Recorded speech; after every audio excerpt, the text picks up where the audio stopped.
Hey guys, it's Jessica and welcome back to my channel. I am back finally to do a sit down video after my pregnancy, and this is going to be me and Vincent's 1 month update, and that is like so crazy. It does not feel like a month ago I had him at all. Like, first of all, it feels like he's never not been in my life. Like, I can't remember life without him. And then it's also like it feels like yesterday that just happened. It's just super weird. So I'm here in my oversized mom shirt and I'm just gonna get into any updates. I'm gonna go ahead and discuss in this video a little bit of my recovery. If you didn't watch my labor and delivery video, I did end up having an emergency C-section with Vincent, and it was really traumatic, honestly, and really uncalled for, as I think every emergency C-section would be. But if you want to know the story, like, about his birth a little bit more, I do talk about that in my labor and delivery story video, which I will link for you guys down below. So I'll be talking a little bit about my recovery from that, and I think I might do a whole entire separate video with my experience with the C-section. I did go in there obviously just thinking that I was going to be pushing my baby out, but that is not the case. So I do want to do a whole entire video with that. Vincent's here in the background. Say hey guys. Hey. I will be showing you guys more of him obviously when I talk about his 1 month update, but he is doing so great. My Instagram and Snapchat are always down below in the description bar, so if you ever want to reach out to me about anything or just talk or whatever you guys need, totally feel free to. I have had a few of you guys reach out to me regarding C-sections and stuff after my labor and delivery video, and I totally appreciate that. I hope that I helped you guys out. So I'll just go ahead and get into my update first. So basically, if you guys, like I said, want to know more about the birth of Vincent, you can go ahead and watch my labor and delivery video, and that goes into, you know, a little bit more about that. I don't know if I told you guys in my labor and delivery video. I don't think that I did, but Vincent was born at 6:41 p.m. on October 26, 2017, and I did not meet him until 10:10 p.m. That night. So that was a little bit upsetting for me. I feel like that was the only upsetting part of the whole entire process. I mean, I know, you know, circumstances are different and situations are different, and I did have to be put out completely when I had the C-section, so it's not like they could have like put him on my chest and I would have known. But, you know, like, I didn't think it would be that long of a time before I met him. And so I'm really glad that, you know, my husband and my mom were with him the whole entire time in the nursery. But as far as getting home, when I was in the hospital, I was recovering pretty well, I feel like. I did have a few little complications here and there, but other than that, I feel like I recovered pretty quickly. The morning after my C-section, I was up and walking around. That's definitely one of my #1 tips in recovery. If you want to recover fast, you know, even though your body is hurting and it's in the healing process, it's only going to speed up the healing process more if you start getting up and moving. I'm not saying, you know, go do any exercises or, like, you know, anything crazy, but just get yourself walking around slowly. Pace yourself into it, and I feel like that really helped me in the recovery process as far as walking and, you know, getting myself mobile again. It was harder a lot for me to get in and out of bed, depending on the height of the bed and stuff like that. But my bed here at home is actually really tall, so when I first got home, it was really difficult for me to get in and out of bed. So I had to use something for leverage, but I did have his pack and play right next to my bed, which kind of worked perfectly. I just kind of used it as like a handle to get in and out of bed, and obviously my husband helped me as well. I will be updating you guys once I do have my postpartum appointment, but that's not until December 7th, so that hasn't happened yet. And I just feel like I've been doing pretty well. I haven't really had any complications. My incision, you basically can't see it anymore, which is totally insane to me, especially with how it feels sometimes after a C-section. You know, like, if you move a certain way or even just on its own, it starts getting tingly because, you know, everything is kind of mending back together. They did go through like 4 or 5 layers of you, so, you know, it's not gonna feel pretty, but sometimes it did really feel like if I were to look at it, it was like torn up completely, like somebody just took like a chainsaw to it. Like, that's how it felt. And I was so surprised when my husband, he would check it out for me and everything, because I was a little too like grossed out by it to do it in the earlier days when I got home. I was just like, it just grossed me out and gave me like the chills. So he definitely was looking after it for me, and he was like, I can't even see your incision, like it looks so good. As far as my incision goes, that's been great. I did notice this really like weird rash that I had around my incision. It wasn't on my incision, it was around my incision, and it was pretty uncomfortable, honestly, and it ended up just being a topical yeast infection, which is really, really common, just because that part of your body where they cut you and your C-section incision is super hard to keep dry. And so I did go to my OB, and he prescribed me, I think it was a nystatin powder and ointment, and I put that on, and it went away immediately. He did recommend to keep like a pad folded in half, tucked under like where the incision is, and that helped so much. So I just keep that there all the time now, just to keep the area dry. So that was pretty much the only complication that I had during recovery, besides my migraines. I was having migraines every single day, and I am prone to headaches and migraines. Like, let me tell you that. It runs in my family. I get it from my mom, chronic migraines. I do, but I hadn't had them a lot during my pregnancy, so I couldn't tell if this was something that was happening because of something with my C-section, or if they were just coming back after my pregnancy. It was a little tricky, and I didn't really know what to do about it, and I was taking things just like Aleve and Tylenol and stuff, and nothing was working. So I did contact my OB about that, because I didn't know if it had to do with my epidural, and I went into my OB, and honestly, he didn't really seem to have any clue about like what was happening or what was going on. He did prescribe me something. I never ended up taking it because it was way too strong of a migraine medication, and the child to take care of, and I'm not trying to be like, you know, tripping off this fucking migraine medication that you're giving me that's way too strong. So I just decided to go out and get some Excedrin migraine, and that ended up working for me. So I still do have the headaches. I don't know, like I said, if it has to do with the epidural or if it doesn't, if it's like a spinal headache or not, but they're happening. That has been happening since the recovery process. As far as soreness around my incision, the bottom part of my stomach, like not my actual muscles or anything inside, but my stomach, the very bottom part right above where the incision is a little bit sore still. As far as the incision goes, I can't feel it. You could poke and prod at it, and I just can't feel it. So I don't know how long that'll be numb for, but if you guys been following me for a little while, you know I had a really rough pregnancy, and this was mainly because I did have hyperemesis gravidarum. And if you don't know what that is, it's basically like severe morning sickness, but they don't even really categorize it as morning sickness, because morning sickness can kind of be shrugged off, but hyperemesis gravidarum is like a little bit, it needs to be taken serious. It's not a fun thing to deal with. I was on daily medication for it, and it wouldn't help 100% of the time. You know, it would ease it up a little bit, but I was on the medication called Diclegis, and it is totally FDA approved. It is literally meant for women with morning sickness or hyperemesis gravidarum. So I 100% recommend that. I know that it makes some people sleepy and these things, but it helping with my nausea and vomiting outweighed the tiredness and blurred vision and the other side effects that it gave me. So I am proud to say I'm completely off that. Since the second that he was born, literally all my problems I was having during pregnancy seemed to go poof, and they fucking were gone. So that's really interesting how your body does that. So Vincent's 1 month update. Oh my shit, I cannot even believe it. He was 2 weeks old the last time I updated you guys about anything, and I believe that he was 7 pounds and 14.5 ounces, and I think he was 20.75 inches long. So he just had his 1 month appointment.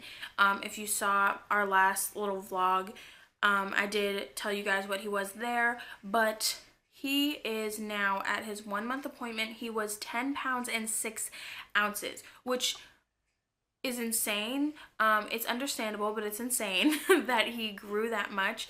I knew, like, just by holding him and stuff and his appearance, he's plumped up so much, but he's really proportionate because he's long, and so he doesn't look like a chunky baby at all. He eats so much. Even from the beginning, he was kind of like slowly starting to eat more and more, and now he's at 4 ounces every 2 to 3 hours during the day, and at night we're trying to stretch it to 4 hours. He doesn't wake up on his own though. Still, we do have to wake him up to feed in the middle of the night, which is totally fine with me. He just loves sleeping. He's a great sleeper.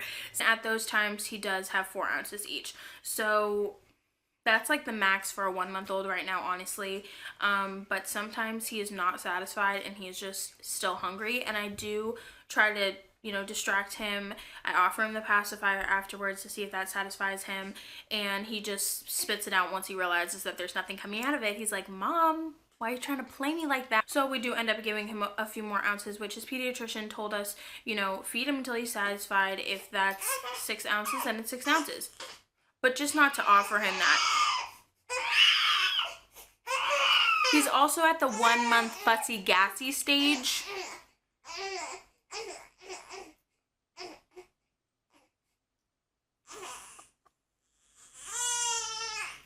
Baby! I might be holding him for the rest of the video. We're not sure. Here is little Vincent at 1 month old. His little belly. Ah! He's the cutest little chunk ever. And it's so funny because he was so tiny when he was born. Oh, you looking at you? Are you looking at you? Who's that? Who's that? Say hey. Hey. Can you say hi? Can you say hi, everybody? Who's that? Who's that? Who's that? Who is that? Who's that cute boy? Who's that cute boy? As far as his feeding goes, he's been doing so great. He doesn't spit up that much. He just, you know, the normal.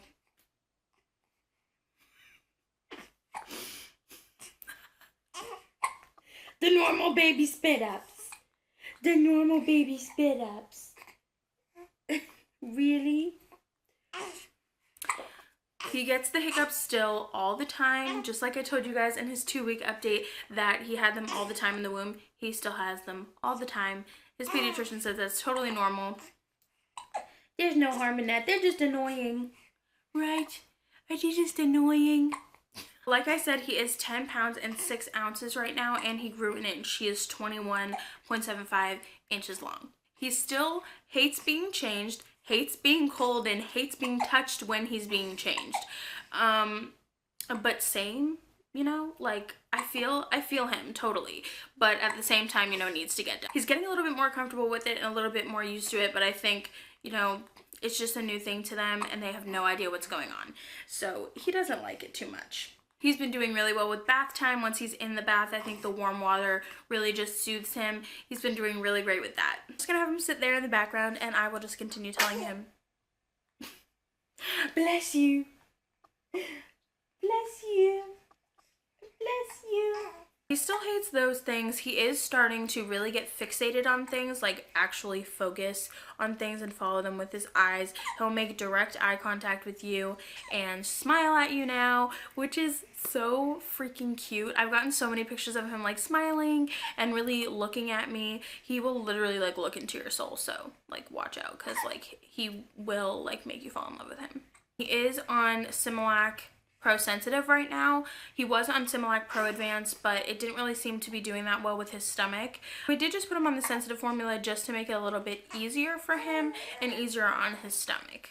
Also, he does sleep in a pack and play in our room next to our bed, and he does sleep in a DockATot in the pack and play in like the higher bassinet style part of the pack and play that we have. So he just sleeps in a DockATot in there and he's totally content. It doesn't vibrate or do any fancy things or be at like a fancy incline, which I really didn't want to get him used to, just because then it would be really, really hard to transition to a crib. But with the DockATot, I really feel like it's going to be pretty easy to transition him to the crib, which I'm super excited about. Like I said, because of his length and his proportion, he's a little bit long for the DockATot. His feet are already touching the bottom of the DockATot with his head all the way up to the top. So that's a little worrisome. My husband is tall, so we were expecting him to be as tall as him or taller. I'm only 5'1", so I don't know what I was expecting. The DockATot Deluxe and so I was really hoping that he'd be in it for a while. I'm just gonna have to open up the clips at the bottom and let his feet kind of hang out. But at 1 month old, I was not expecting for that to happen because this is like a 0 to 8-9 month Dakatot. So I was like, what the frick, dude? Obviously you can see he takes pacifier. I don't think there's anything wrong with that. I think that they're totally safe for babies and can help them soothe themselves a little bit. He does take it really well and usually hold it, but sometimes he just gets lazy and just lets it fall out of his mouth and he gets pissed. Usually he'll hold it in his mouth. He loves having his hands up by his face too.